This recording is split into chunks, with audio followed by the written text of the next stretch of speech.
USA attack Venezuela. The United States just attacked Venezuela's capital.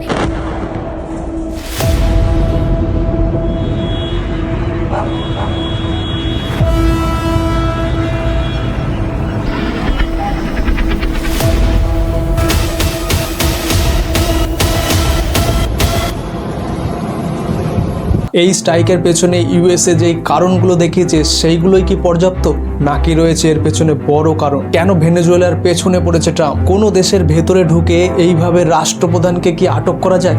ল কি বলে? এই স্ট্রাইকের পর গ্লোবালি কি ইম্প্যাক্ট পড়তে চলেছে চলুন দেখে নেওয়া যাক আজকে সম্পূর্ণ ডিটেলস ভিডিওতে। ভৌগোলিক দিক থেকে যদি দেখেন, ভেনেজুয়েলা দক্ষিণ আমেরিকার একটা ছোট্ট দেশ, যার পপুলেশন 31 মিলিয়ন আর যার রাজধানী কারাকাস, যেখানে অ্যাটাক হয়েছে। যদি ভেনেজুয়েলা আর ইউএস এর আগের ইতিহাস দেখেন তাহলে দু দেশের মধ্যে সম্পর্ক আগে খুবই ভালো ছিল। 1990 দশকে ল্যাটিন আমেরিকার সবচেয়ে আর্থিক সমৃদ্ধ দেশ ছিল ভেনেজুয়েলা। যখন 1999 তখন ভেনেজুয়েলাতে এক নতুন প্রেসিডেন্ট আসে যার নাম হিউগো সাভেজ। আর তখন থেকেই ভেনেজুয়েলা আর ইউএস এর মধ্যে সম্পর্ক খারাপ হতে থাকে, কারণ সাভেজ মার্কিন অর্থনীতি এবং বিদেশ নীতির তীব্র সমালোচনা করেছেন এবং সেখান থেকে বিরোধ বাড়তে থাকে।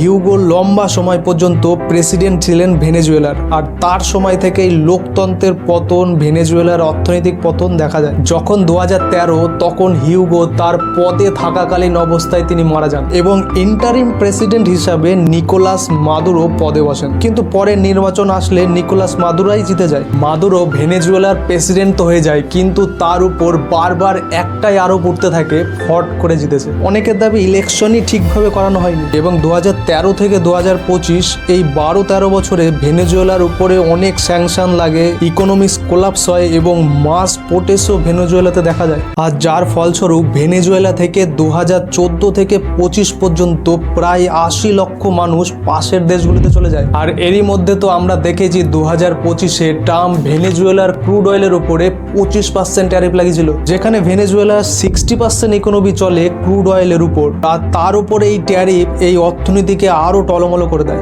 আর এরই মধ্যে 2026 তেসরা জানুয়ারিতে রাতে আমেরিকা ভেনেজুয়েলার রাজধানী কারাকাসে এয়ার স্ট্রাইক করে দেয়। আর তারপরে কি হয় আমরা তো সবাই দেখেছি। নিকোলাস মাদুরো এবং তার স্ত্রীকে আটক করা হয় এবং ট্রাম্পের কাস্টাডিতে রাখা হয়। আপনারা অনেকেই মনে করছেন মাদুরাইকে কেন আটক করা হলো? কোন দেশের মধ্যে ঢুকে এয়ার স্ট্রাইক করে রাষ্ট্রপ্রধানকে আটক করা হলো? এটা তো ইল্লিগাল। যদি এমনই হতো তাহলে এয়ার স্ট্রাইক করে চলে আসতো। কিন্তু আমেরিকা বলে আমরা তো লিডারশিপ সরাতে যাচ্ছি আর তার জন্য আটক করেছি, আমরা অ্যাভয়েড করছি লং ওয়ার, এবং একটা গ্লোবালি মেসেজও দেওয়া হচ্ছে আমরা একটা ক্রিমিনালকে অ্যারেস্ট করেছি, আমরা ইন্টারন্যাশনাল স্কেলে ল এনফোর্সমেন্ট করেছি। কিন্তু ল এনফোর্সমেন্ট কখন হয়? যতদূর পর্যন্ত কোনো দেশের বাউন্ডারি হয় সেখানে আপনি ল অর্ডার খাটাতে পারেন, যা ইচ্ছা করতে পারেন, কিন্তু এটা তো অন্য দেশে করা হচ্ছে। এবং তাতে আমেরিকা বলে আমরা তো ইন্টারন্যাশনাল স্কেলে ল এনফোর্সমেন্ট করছি, মানে ওই কিছুটা। আরে ভাই, নিয়ম কানুন হবে দুর্বল দেশের জন্য, আমাদের জন্য নয়। আমেরিকা ভেনেজুয়েলার উপরে যে অ্যাটাক করেছে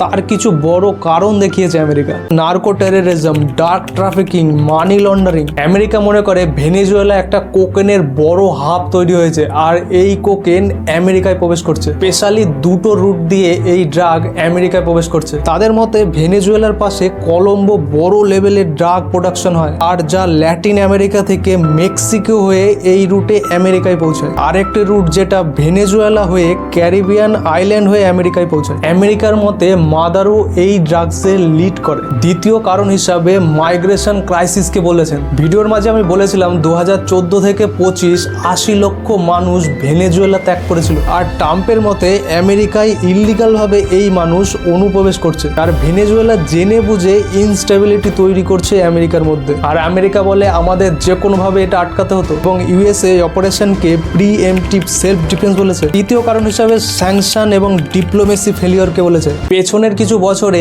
ইউএসএ ভেনেজুয়েলা এবং মাদুরার উপরে অনেক স্যাংশন লাগিয়েছে, চাপও সৃষ্টি করার চেষ্টা করেছে। এমনকি ভেনেজুয়েলার প্রেসিডেন্ট মাদারোর অপোজিটে মারিয়া করিনাকেও সাপোর্ট করেছে ইউএস। কিছুদিন আগেই দেখেছেন মারিয়াকে নোবেল প্রাইজ দেওয়া হয়েছিল। এখন বোঝা যাচ্ছে প্ল্যানটা কি ছিল। তো কিছুর পরেও মাদুরো সেই পাওয়ারেই রয়ে গেছে, আর এই ডিপ্লোমেসি ফেলিয়ারের ফলেই ডাইরেক্ট অ্যাকশন আমেরিকা। তবে এই কারণগুলোই সব নয়, এর পেছনে রয়েছে আরো অনেক বড় কারণ। আমরা মনে করি সৌদি আরব, ইরান এগুলো সব থেকে বেশি ক্রুড অয়েল সঞ্চিত রয়েছে। কিন্তু এমনটা নয়, খেল তো এখান থেকেই শুরু হয়েছে। অয়েল সঞ্চয়ের কথা যদি বলি, সৌদি আরব দ্বিতীয় নম্বরে আসে। প্রথমে ভেনেজুয়েলা 303 বিলিয়ন ব্যারেল সঞ্চিত রয়েছে ক্রুড অয়েল। আর যদি ভেনেজুয়েলাকে হাতের মুঠোয় আনা যায়, তাহলে বিশ্বের অয়েল সেক্টরে ইউএসএ দাদাগিরি আর দেখে কে। ট্রাম্প তো একটা স্টেটমেন্টে বলেও ছিল, এখন থেকে টেম্পোরারি আমরাই ভেনেজুয়েলা চালাবো, অর্থাৎ ভেনেজুয়েলাতে হতে পারে ইউএসএ কন্ট্রোল অ্যাডমিনিস্ট্রেশন।